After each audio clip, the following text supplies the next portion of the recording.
Safe Community is a multifaceted campaign that is focused on reducing crime, violence, and violent extremism. We began by collecting data, doing focus groups, surveys, and determining what's happening, who's the target population. After we did that, we started identifying credible influencers in these communities. And we got together in these retreats and workshops, really tearing down a lot of the stovepiping that was going on between these organizations. Once we had these powerful individuals working together, that's essentially when the Safe Community was born. People who are doing good things in the community, people who have skin in the game, right? They're really out there, they're working with their community, they're giving them their own time already. Those are the people we've found.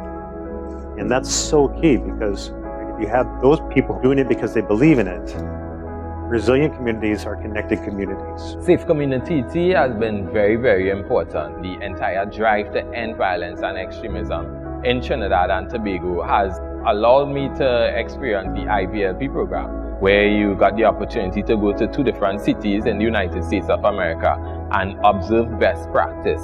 Observe what is working for more established organizations, of course networking with your local partners and seeing how best you could design something when you return to your country.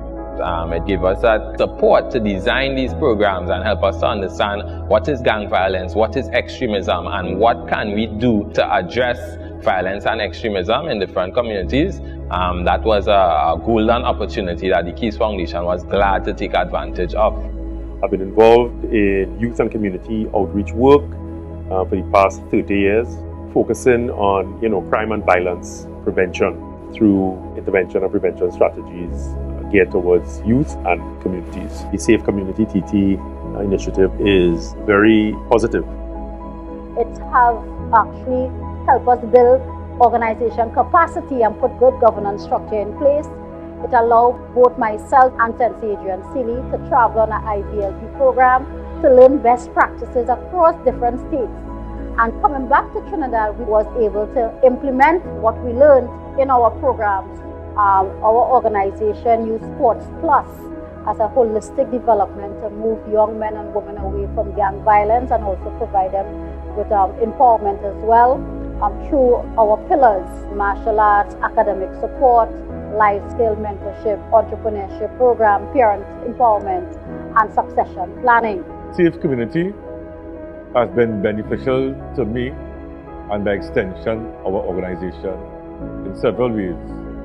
One, they created an environment where like-minded persons come together and we share and exchange ideas.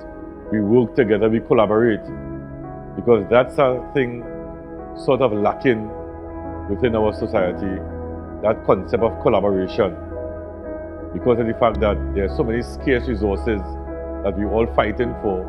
We may not see the need to work together to achieve a common goal.